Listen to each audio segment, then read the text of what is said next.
comment s'adresser à des adultes en catéchèse aujourd'hui, et donc faire un petit bilan anthropologique de l'humanité occidentale, pour aller rapidement, parce que l'humanité, elle a beaucoup évolué en Occident ces 50, 60 dernières années, et c'est pas totalement vrai pour d'autres parties du monde.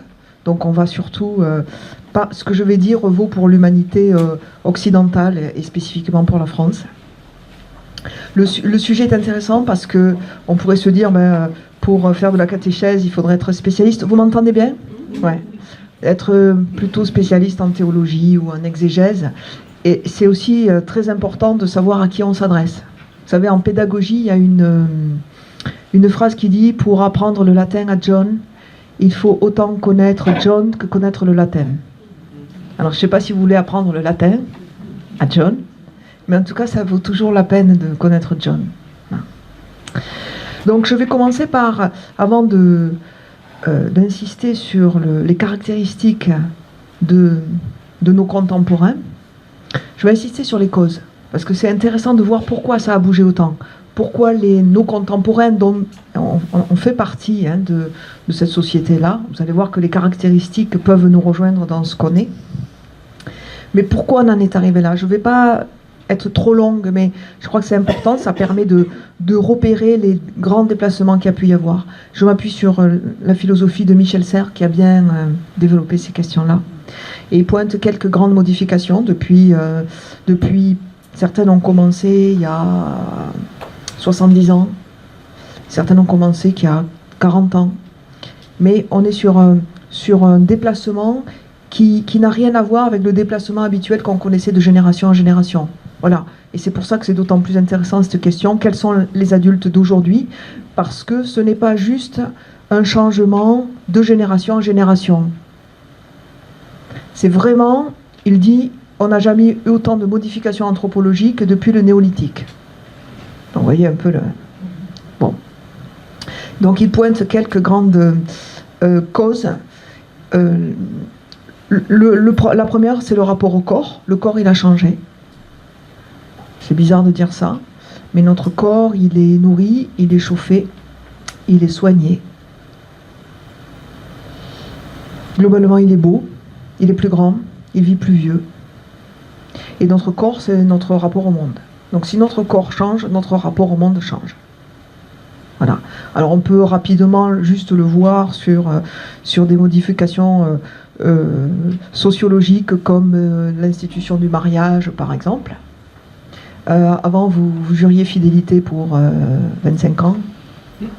Aujourd'hui, vous pouvez, si vous vous mariez tôt, être marié 60 ans. Donc ça n'a plus rien à voir. Pareil pour la vie religieuse. Enfin, vous pouviez vous engager pour 20 ans, maintenant vous vous engagez pour 60 ans. Pareil pour quelqu'un qui s'engagerait et qui, dans l'armée et qui perdrait sa vie. Pour la famille, avant il perdait que 15 ans et maintenant il peut perdre 50 ans de sa vie. Bon. Donc le rapport au corps, il impacte notre façon de voir la vie. Et par exemple, Michel Serres souligne par exemple que certains récits de scènes nous sont devenus totalement incompréhensibles. Les saints qui vont faire quelque chose avec la souffrance, une spiritualité très proche de la souffrance, que nous on va dire doloriste. En fait, c'est des gens qui n'avaient pas le choix, qui souffraient. Et donc il fallait qu'ils fassent quelque chose de leur souffrance. Et donc ils ont développé une spiritualité pour faire quelque chose avec une souffrance qui n'était pas, qui était le lot de tout le monde quasiment. Aujourd'hui, ces textes-là sont très difficiles à comprendre parce que nous ne souffrons plus globalement. Et quand on souffre, c'est dramatique. Parce que globalement, on s'est habitué à une vie sans souffrance. C'est pour ça qu'elle est encore plus douloureuse. Comme on s'est habitué à vivre vieux, quand on meurt jeune, les questions sont encore plus fortes.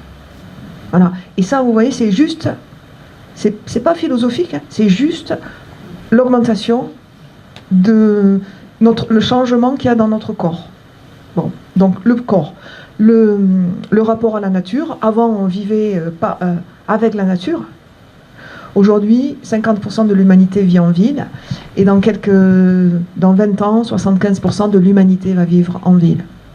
Alors ça ne veut pas juste dire on change de paysage. Avant, on était soumis à la nature. Aujourd'hui, On l'est beaucoup moins. On l'est toujours, mais en fait, on croit qu'on l'est moins. Et tout ce que la nature nous apprenait, on ne l'apprend plus de cette manière-là. Donc la nature, elle nous apprenait, on a tous des grands-parents ou des arrière-grands-parents agriculteurs. La nature, elle nous apprenait la patience, elle nous apprenait l'humilité, l'anticipation. Tout ça, quand on vit en ville, on ne l'apprend plus comme ça. Et ça, c'est une nouveauté absolue. Comme celle du corps, depuis que l'humanité vit, elle a toujours vécu en lien avec la nature. Donc nous commençons à voir arriver des jeunes et des jeunes adultes qui n'ont aucun lien avec la nature. Et ça va poser question aussi dans la lecture de la Bible qui se passe à la campagne. D'ailleurs, Michel Serres fait remarquer quelque chose d'intéressant. Il dit et en même temps, Paul écrit pour des villes. C'est vrai. Il écrit pour les habitants des villes. Donc en même temps, il y a une modernité qui pointe son nez déjà dans le Nouveau Testament. Troisième grande modification, c'est la technique. Voilà, on est devenu puissant. Avant, on n'était pas puissant. Vous voyez, quand on lit, avec les étudiants, quand on lit Genèse 2, où il est dit soumettez la terre et dominez-la, et les étudiants sont choqués. Et je leur rappelle toujours que quand le texte est écrit, on a une petite machette et on est confronté à la nature. Donc, dominez la terre et soumettez-la, c'est qu'on n'a pas les moyens de le faire. Donc, c'est vraiment...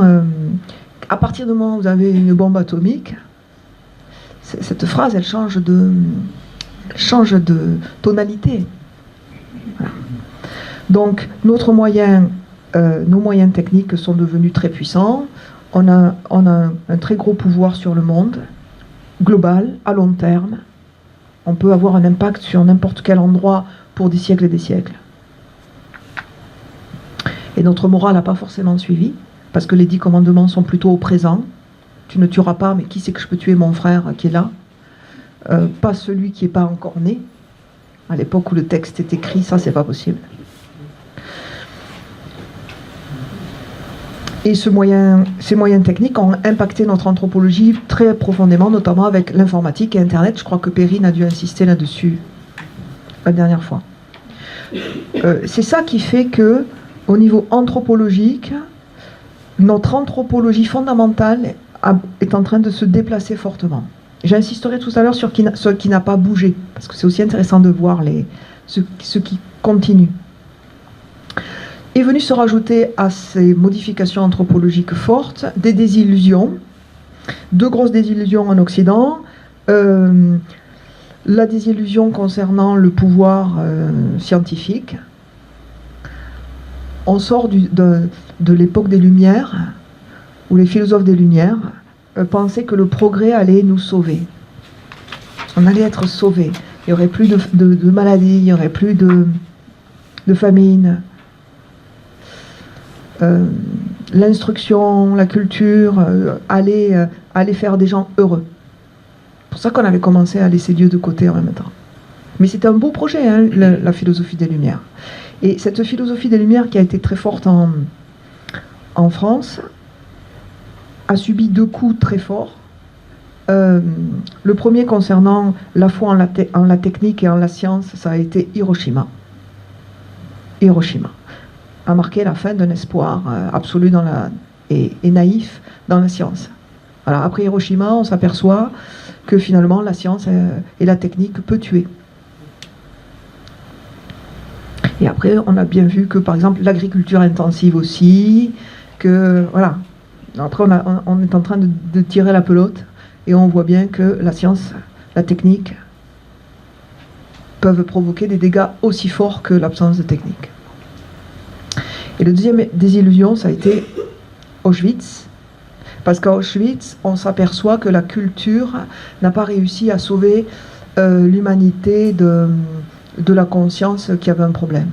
Voilà, avant, on pensait que quelqu'un de cultivé était capable de repérer le bien et le mal et de s'opposer au mal. Et avec Auschwitz, on s'aperçoit que le directeur du camp d'Auschwitz, c'est quelqu'un de très cultivé, qui fait son travail dans la journée et qui, le soir, va écouter de la grande musique chez lui. Voilà. Et que la Shoah a été pensée et mise en œuvre par le peuple le plus haut culturellement en Europe. Il avait les meilleurs compositeurs, les meilleurs philosophes, peuple allemand, et c'est lui qui a pensé la Shoah. Donc la culture, on s'est rendu compte que la culture ne suffisait pas à produire des honnêtes hommes. Ça ne veut pas dire que l'ignorance c'est mieux. Hein. Quand les intermittents manifestent, ils disent si la culture ne marche pas, essayez l'ignorance. C'est tout à fait ironique, parce que l'ignorance serait pire. Mais la culture, une approche du beau, une approche du savoir, ne suffit pas à bâtir quelqu'un. Voilà. Ça, c'est la grande nouveauté philosophique depuis 50 ans. Et on n'en est pas sorti. Et je rajoute une petite couche même, c'est que l'Allemagne nazie était évangélisée. Là, tout ce petit monde était baptisé. Catholique ou protestant. Donc ça c'est une question sur comment on fait de la catéchèse avec des adultes aujourd'hui.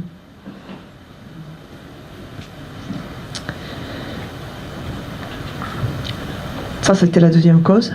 Et puis après, les déconstructions se sont mises en œuvre et en France, on a connu une recomposition, on va dire, de la structure sociologique. Les cadres sont devenus beaucoup plus souples, beaucoup moins rigides. Bon, après 68 notamment, mais voyez, 68 c'est juste déjà une conséquence de tout ça. Et depuis, il y a une démultiplication des possibilités, de choix de vie, de métiers, de lieux d'habitation, de style, une multiplication des propositions de sens, de connaissances. Internet offre beaucoup plus largement le savoir et aussi une pluralité de valeurs. Donc nous sommes rentrés dans un monde qui est beaucoup plus complexe, beaucoup plus pluriel et beaucoup plus changeant. Voilà, ça c'est notre monde. C'est un beau monde. Je crois que, je ne sais pas s'il y a peut-être d'entre vous qui auraient envie de revenir au Moyen-Âge. Moi, je n'aurais pas envie d'y mettre les pieds. Surtout l'hiver. Bon. Régis Debray, vous connaissez un peu peut-être Régis Debray, son passé politique, son histoire étonnante. Il dit une phrase qui synthétise assez bien ça. Il dit, il y a 1000 ans, l'idéal c'était d'être un saint. Il y a 100 ans, l'idéal c'était d'être un héros. Et aujourd'hui, l'idéal c'est d'être un millionnaire. Voilà. Donc, concernant le fonctionnement de cet individu maintenant, puisque ça c'est les causes, ça aboutit à qui? Alors ça aboutit à nous, hein, d'abord.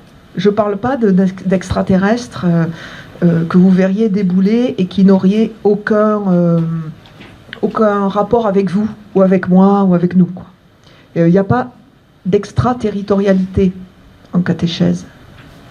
Ça veut dire que nous, on ne serait pas sur une petite planète et on ne serait pas touché par ces changements anthropologiques. On y baigne dedans. Voilà. On ne s'en rend pas forcément compte. On y baigne dedans. Et on a bougé avec eux. La grande modification, c'est l'apparition d'un individu. L'apparition de l'individu. Voilà. Qu'est-ce que c'est un individu? Avant, on était dans un régime qui était celui de la communauté. La communauté, c'est quand le groupe décide pour la personne. Donc, en gros, les communautés traditionnelles. Et on vient de là. Il y a 100, 150 ans, dans n'importe quel village, on était beaucoup plus sous le régime de la communauté. C'est-à-dire que tout le monde savait qui était qui, surveillait tout le monde, d'ailleurs, parenthèse. Il y avait des cases préétablies et on remplissait les cases. Donc, celui-là, il est fils de maçon, il sera maçon. Celui-là, c'est le fils du boulanger, il sera boulanger. Celui-là, on va le marier avec celui-là, avec celle-là, etc., etc. Bon, voilà. Donc, c'était réparti. Et juste, on remplissait les cases avec les personnes. Dans le régime de la communauté, il n'y a pas à se demander quelle religion vous allez avoir. Vous aurez la religion de vos parents. Et quel métier vous allez faire, c'est réglé. Tout est réglé. Tout est réglé pour vous. Donc, il n'y a pas de liberté. la liberté est très réduite, parce que c'est aussi, la communauté, c'est encore la vie de beaucoup de personnes dans le monde. C'est certaines fois, parfois des îlots, y compris en Occident. Moi, je suis sûre que dans certains quartiers, dans certains endroits en France, il y a encore des quartiers qui vivent sous une logique traditionnelle. Voilà. Par exemple, à Jérusalem, c'est très frappant quand vous allez dans un quartier qui s'appelle Mea Sha'arim, qui est un quartier ultra-orthodoxe. Ben, vous rentrez au cœur même de Jérusalem, qui est une ville ultra moderne, hein, vous rentrez dans un quartier où les gens fonctionnent sur une logique traditionnelle.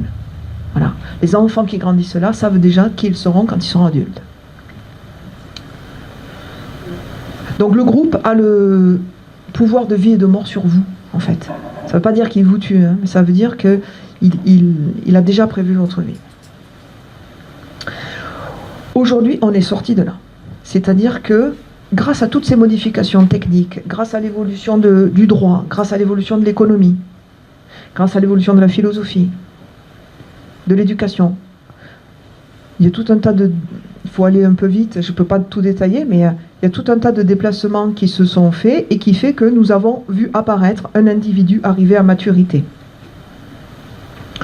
On a des gens qui disent « je » et qui ont les moyens de dire « je ». Ça ne veut pas dire qu'il y a 2000 ans, les gens ne disaient pas « je ». Pouvoir dire « je », avoir conscience de soi, de son corps, de sa raison, ça c'est, depuis qu'il y a une humanité, c'est ça. Mais capable de dire ben, je vais choisir ma vie.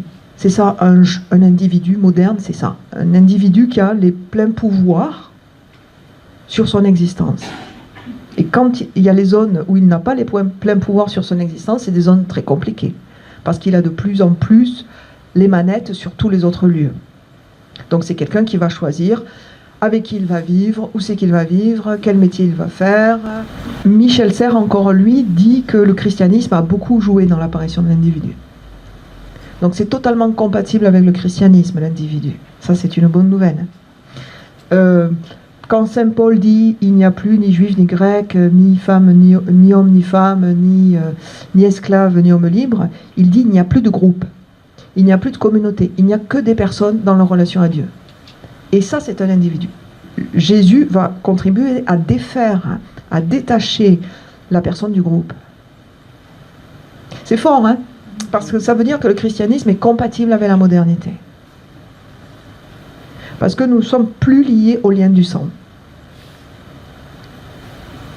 Que ce soit celui d'un peuple, que ce soit celui d'une famille. C'est plus le lien du sang qui prime sur nos vies. C'est la relation. Ça, c'est le cœur de la modernité. Alors, quelques caractéristiques sur les individus que nous sommes devenus. Un point d'abord un peu négatif, c'est qu'on ne sait plus faire de groupe. Parce qu'on savait faire des groupes quand il n'y avait pas des individus majeurs arrivés à maturité. Maintenant qu'on a des gens qui savent ce qu'ils veulent et qui savent qu'ils peuvent choisir, eh ben, c'est super compliqué de faire des groupes. Voilà. D'où l'effondrement des adhérents aux partis politiques, aux syndicats, aux églises, l'incapacité de gérer une équipe de foot, enfin une classe, ce que vous voulez. Voilà, parce qu'on est composé d'individus. On a beaucoup plus de liberté, ce qui est une très très bonne nouvelle. Beaucoup plus de liberté. On choisit combien de choix on fait dans une journée, c'est immense.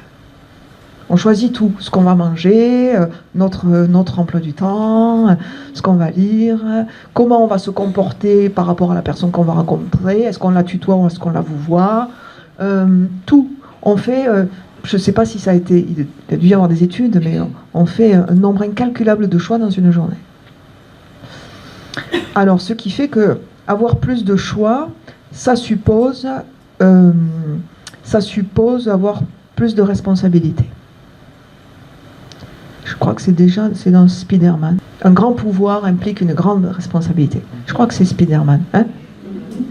Ouais. Super. C'est Spider-Man. Et alors bon, c'est moins rigolo quand il faut le vivre, parce que vous allez être tenu pour responsable des choix que vous faites. Voilà. Moi, quand on voit ça avec les étudiants là où je travaille, c'est un moment qui devient très sérieux parce que beaucoup de gens ont fait des choix, avaient un métier et ont choisi d'avoir une autre carrière ou un parcours de vie, se sont séparés de leur compagnon ou de leur compagne. Et du coup, cette phrase, elle pèse, quoi. Parce que si elles échouent dans s'ils échouent dans leur concours, ben la famille ne va pas manquer de leur faire remarquer qu'ils avaient un métier, ils l'ont laissé, qu'ils avaient un couple, ils l'ont laissé. Donc, c'est pas une phrase... c'est lourd, quoi. Et je pense que les adultes que vous avez en catéchèse, ils arrivent aussi en étant conscients de ça.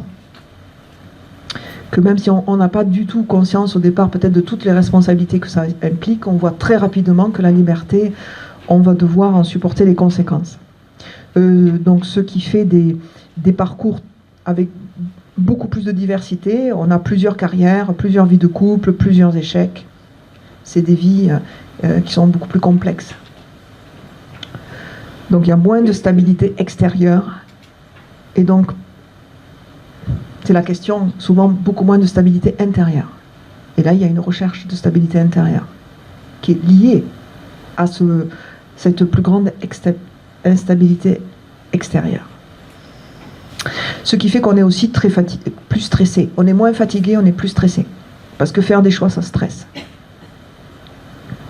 Voilà, il y a un sociologue qui s'appelle Ehrenberg qui parle d'une fatigue d'être soi.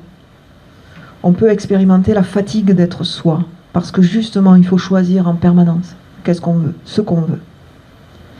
Un jour, je faisais une intervention dans un monastère cistercien sur cette question-là.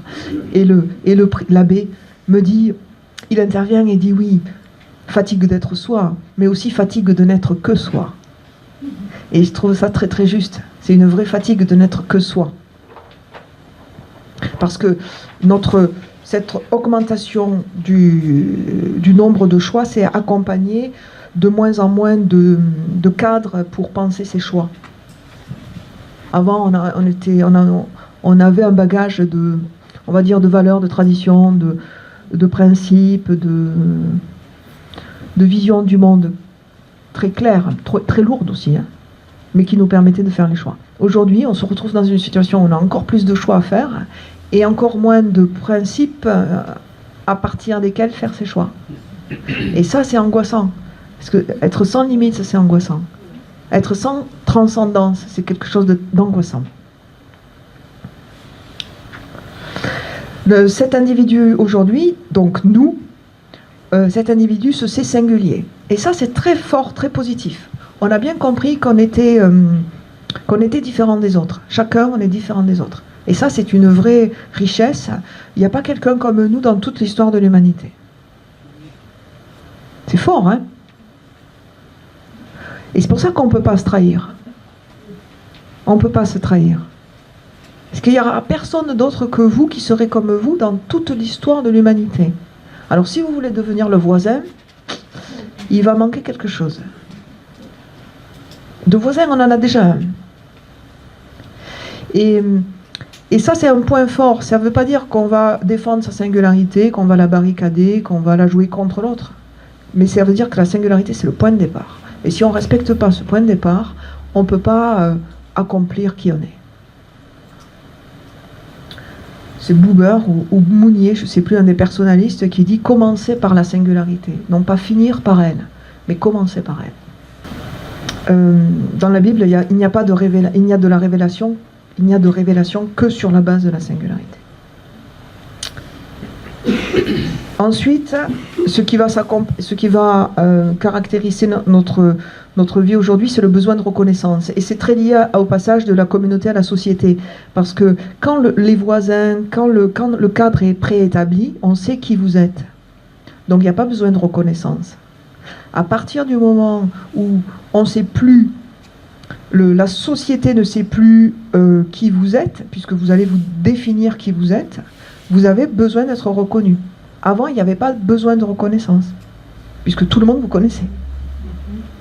Aujourd'hui, étant donné qu'aucun cadre ne vous prédéfinit, vous allez avoir encore plus besoin du regard de l'autre pour dire est-ce que c'est juste ce que je fais. Comme le besoin d'identité. Avant, avoir des questions d'identité, ça n'existait pas. Avoir des problèmes d'identité, ça n'existait pas. Il n'y a qu'une catégorie de personnes qui avaient des problèmes d'identité, les gens qui étaient tombés d'un arbre et qui étaient devenus amnésiques. En se disant, qui suis-je? C'était une question aberrante, qui suis-je? Parce que tout le village savait parfaitement qui vous étiez. Aujourd'hui, on a des problèmes d'identité parce que justement, il n'y a que nous qui savons qui on peut être. Donc ça, c'est nouveau. C'est-à-dire que les questions existentielles sont encore plus fortes aujourd'hui. Dernier point sur cette partie-là, et c'est peut-être celui, me semble-t-il, que s'il y en a un à retenir, c'est celui-là, c'est qu'on est devenu majeur et adulte. Et ça ne se discute pas. C'est-à-dire qu'on déteste être infantilisé. On déteste être manipulé. On a une vraie peur d'être embrigadé ou de se faire avoir. On veut qu'on s'adresse à nous en tant que personne capable de faire des choix. Donc tout ce qui est condescendant, tout ce qui est infantilisant, laissez tomber. Parce qu'on le prend de plus en plus mal et donc nous sommes devenus majeurs. Ça veut pas dire être devenu majeur qu'on maîtrise tout. Ça veut dire qu'on nous a, si je prends un exemple, on nous a donné les clés de la voiture. Ça ne veut pas dire qu'on sait conduire, mais on a les clés. Et que si on nous pique les clés, ou si on fait comme si on n'avait pas les clés, on n'est pas prêt à avancer. La condition, c'est qu'on reconnaisse qu'on a les clés de la voiture. Et après, il faut nous apprendre à conduire. Mais on est libre. Voilà. Et ça, je crois vraiment que dans un parcours catéchétique, c'est vraiment le point central à prendre en compte. On ne s'adresse pas à un membre d'un groupe. On s'adresse à quelqu'un de singulier qui sait qu'il va faire des choix. Qu'il en a fait pour être là, qui va continuer à en faire. Et si ça ne lui plaît pas, il part. Bon, je ne vais pas insister trop sur la génération Y, hein, Perrine en a parlé, mais c'est une génération qui elle les appelait les mutants.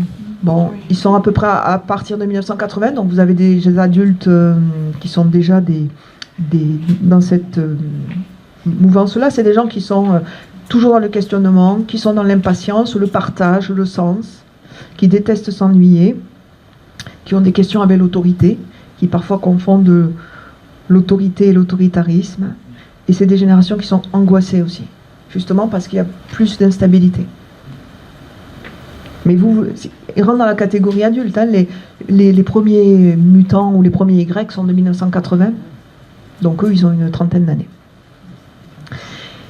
Qu'est-ce qui n'a pas bougé? Qu'est-ce qui n'a pas bougé? Avant de parler sur la posture catéchétique, juste un mot sur ce qui n'a pas bougé. Ce qui n'a pas bougé, c'est que depuis le début, nous sommes des êtres singuliers. Et ça définit la personne humaine. Okay. Mais maintenant, on en a une conscience encore plus forte. Ce qui n'a pas bougé, c'est que nous sommes de nature relationnelle. C'était déjà le cas dès le début de l'humanité. C'était le cas au moment de l'Évangile. C'est toujours le cas. Nous sommes de nature relationnelle. Ça veut dire que nous sommes des êtres de parole. La parole, c'est qu'on nous a parlé en premier. Et qu'on vit de cette antériorité-là. On a besoin de la parole, on a besoin qu'on nous parle. C'est pour ça qu'on a besoin de la parole de Dieu aussi. Il ne peut pas y avoir de catéchèse sans parole de Dieu. Mais on a besoin de parole. Ça c'est fort, hein?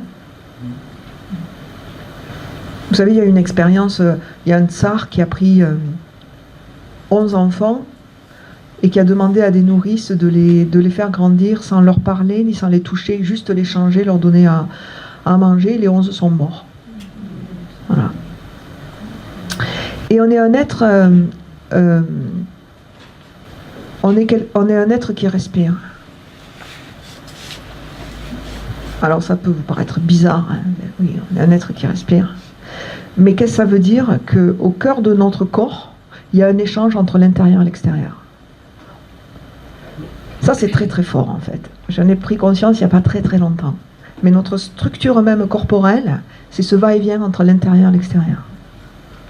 On vit de la relation à l'extérieur, on expire, et on vit de ce retour sur soi. On vit de la relation à l'autre, et on vit de ce retour sur soi dans les profondeurs de ce qu'on est. Et finalement, quand on parle ou quand on respire, c'est le même mouvement, de l'intérieur vers l'extérieur, de l'extérieur vers l'intérieur. Et ce qui fait qu'on est un être dialogique. On est un être qui vit du dialogue. Et ça va pas bouger. Et ça bougera pas tant qu'il y aura une humanité. On vit grâce à l'échange. On vit en étant au plus près de soi et au plus près des autres. Et si vous ne touchez pas ça en catéchèse, vous ne touchez pas. Parce que c'est la structure la plus centrale de la personne. C'est ça, son être relationnel. Je crois que la catéchèse va devoir rencontrer être relationnel. Si on ne fait pas quelque chose avec ça, on reste là, quoi. On reste à des idées. C'est parce qu'on va arriver à rentrer au niveau de cette structure relationnelle que la parole de Dieu va dire quelque chose. Alors, j'ai pas le temps de développer ça, hein, mais relisez Genèse 1, 2, 3, on est créé à la fois par un souffle de Dieu, à la fois par la parole, c'est-à-dire par la même chose, par ce va-et-vient entre l'intérieur et l'extérieur. Donc, on vit du don, de ce qu'on donne et de ce qu'on reçoit. Je vous cite juste Jean, parce que c'est une phrase sur laquelle je n'étais jamais vraiment tombée, je ne sais pas. Mais elle a pris un autre sens il n'y a pas si longtemps que ça. Voici pourquoi le Père m'aime, parce que je donne ma vie pour la recevoir de nouveau. C'est exactement cette structure-là. Je donne, je reçois. Nul ne peut me l'enlever, je la donne de moi-même. J'ai le pouvoir de la donner, j'ai aussi le pouvoir de la recevoir de nouveau.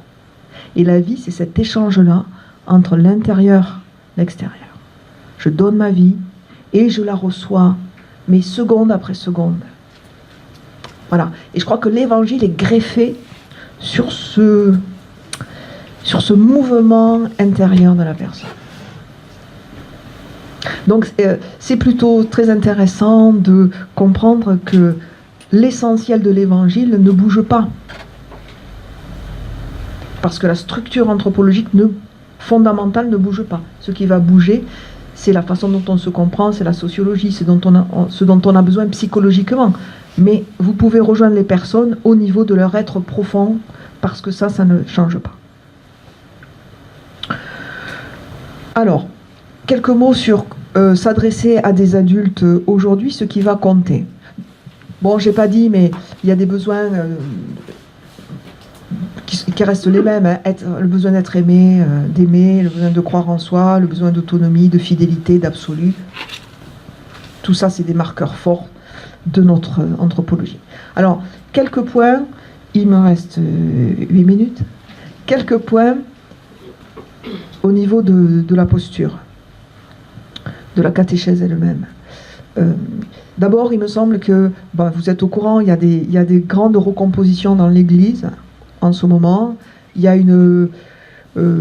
au niveau de l'Église, il y a une palette de choix et de charismes très différents, de l'action catholique au mouvement charismatique et aux traditionalistes. Vous avez une vraie pluralité en Église.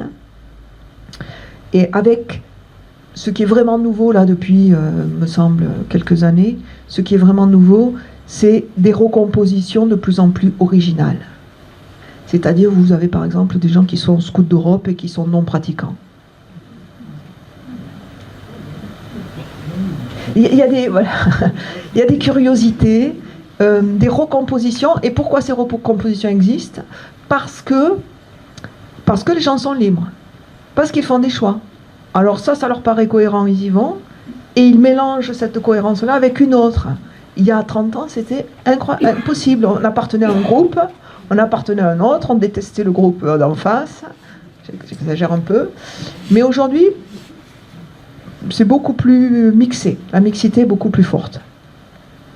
Donc, vous avez des catholiques de plus en plus inclassables et de plus en plus libres dans leur référence au christianisme. Et du coup, vous voyez arriver aussi des gens qui sont très différents. C'est-à-dire qu'il peut y avoir des gens qui sont là parce qu'ils sont dans une démarche d'abord spirituelle et Vous allez les accompagner vers quelque chose, vous allez les faire atterrir, c'est-à-dire leur proposer de s'incarner quelque part, de rejoindre une communauté, vous allez transmettre des outils, vous allez leur proposer du rite, etc.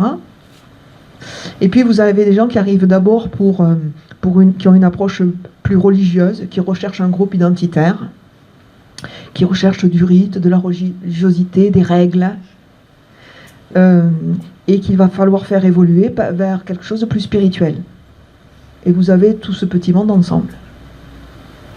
Vous voyez, mais entre quelqu'un qui arrive pour du religieux et que vous allez faire évoluer vers du spirituel, quelqu'un qui arrive pour du spirituel pur et que vous allez permettre à qui vous allez faire rencontrer du rite, une communauté, un texte, un credo, c'est ça qui est compliqué à gérer.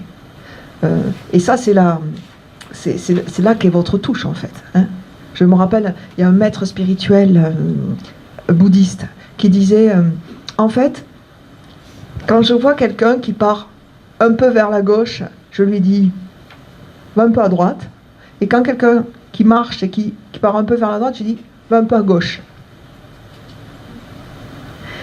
De l'extérieur, la consigne est totalement différente.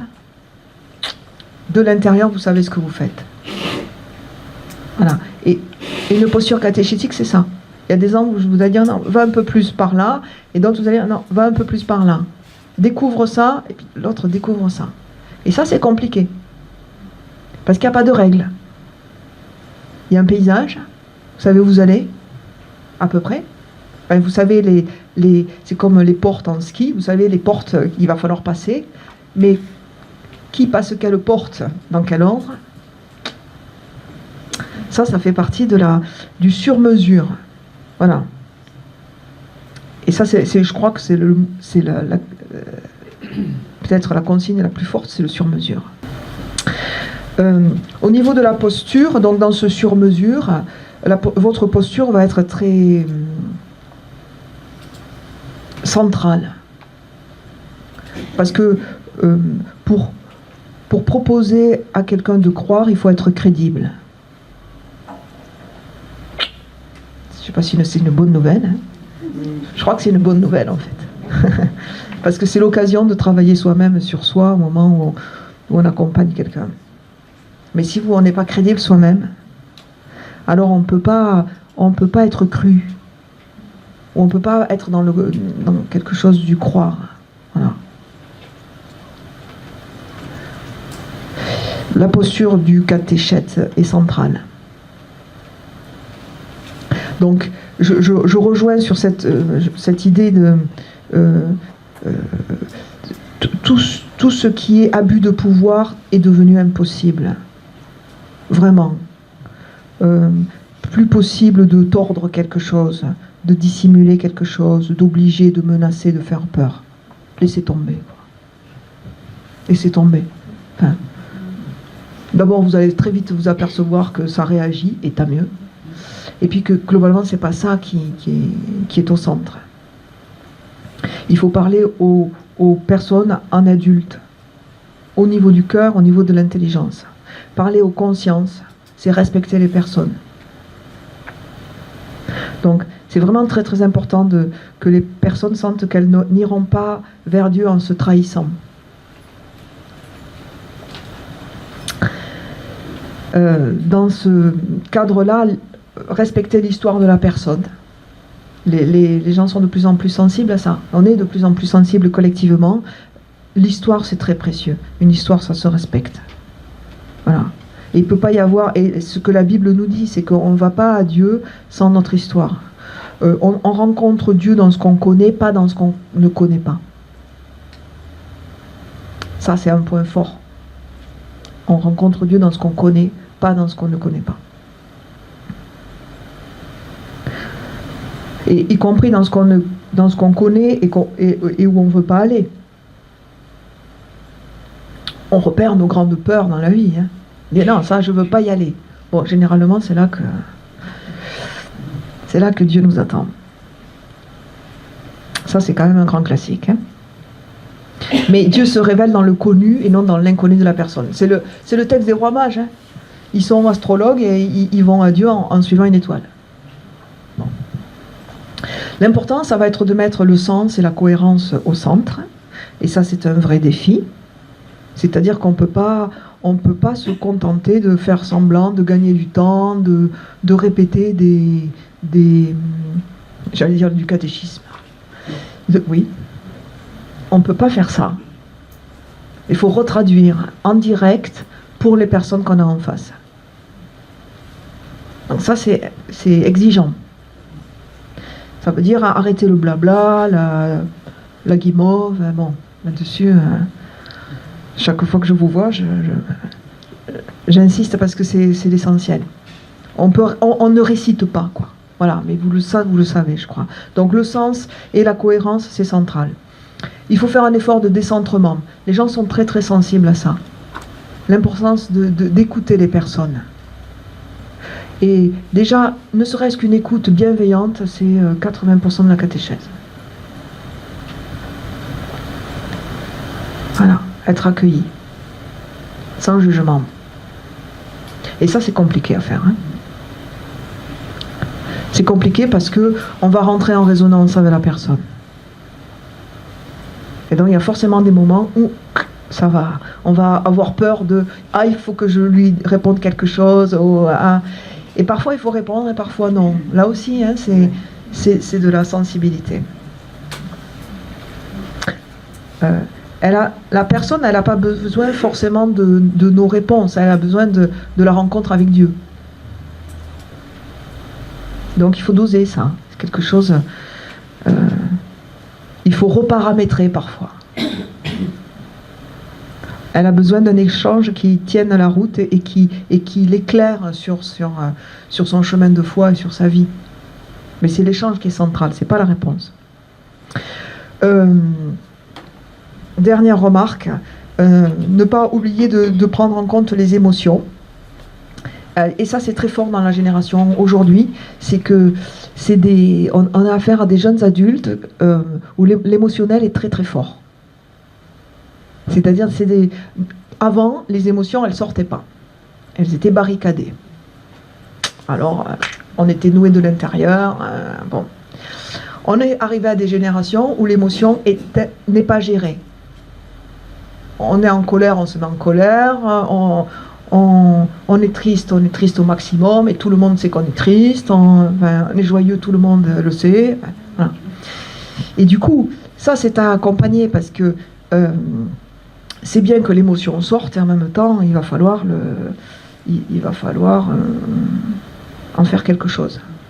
Et il faut bien se dire que la foi est toujours accompagnée d'une émotion, que toute idée, tout concept est toujours lié à une émotion. Et ça, c'est quelque chose qu'on n'a pas encore vraiment travaillé, je crois. Moi, c'est une ostéopathe qui m'a permis de comprendre ça, c'est que l'idée est toujours liée à une émotion. Par exemple, vous parlez de la sortie d'Égypte. Si la personne comprend ce qu'est la sortie d'Égypte, il y a une émotion en elle. Donc nous, on s'adresse à ça. Il faut aussi s'adresser au cœur, comme dit la Bible, et au rêve. Bon. Voilà. Et comment on gère l'émotion ça suppose que vous appreniez à travailler sur la vôtre, quoi. Hein. Avant de relire le TNOC, le truc impossible à dire, travaillez sur vos émotions. Voilà. On parle souvent d'une lecture, d'une posture contenante. Ça vient de la psychologie, mais une posture contenante, c'est une posture capable d'accueillir et en même temps de résister. Accueillir, faire de la place. J'ai pas peur de ton émotion, j'ai pas peur de ta peur. J'ai pas peur de ton angoisse. Et en même temps, j'accueille, donc c'est assez contradictoire. J'accueille pas en force, j'accueille en faisant de la place, et en même temps je résiste. En même temps, je montre qu'il est possible de tenir debout face à quelque chose de déstabilisant. Et la personne, parce qu'elle va nous faire voir, elle va pouvoir reconstruire quelque chose où elle va pouvoir le faire. Et ça, vraiment, je crois que la foi Enfin, c'est partie prenante d'un chemin de foi, quoi. Il n'y a pas de sens qui ne soit pas lié à l'histoire et à l'émotion. Ça n'existe pas. Le sens n'est jamais qu'intellectuel. Bon, je m'arrête là.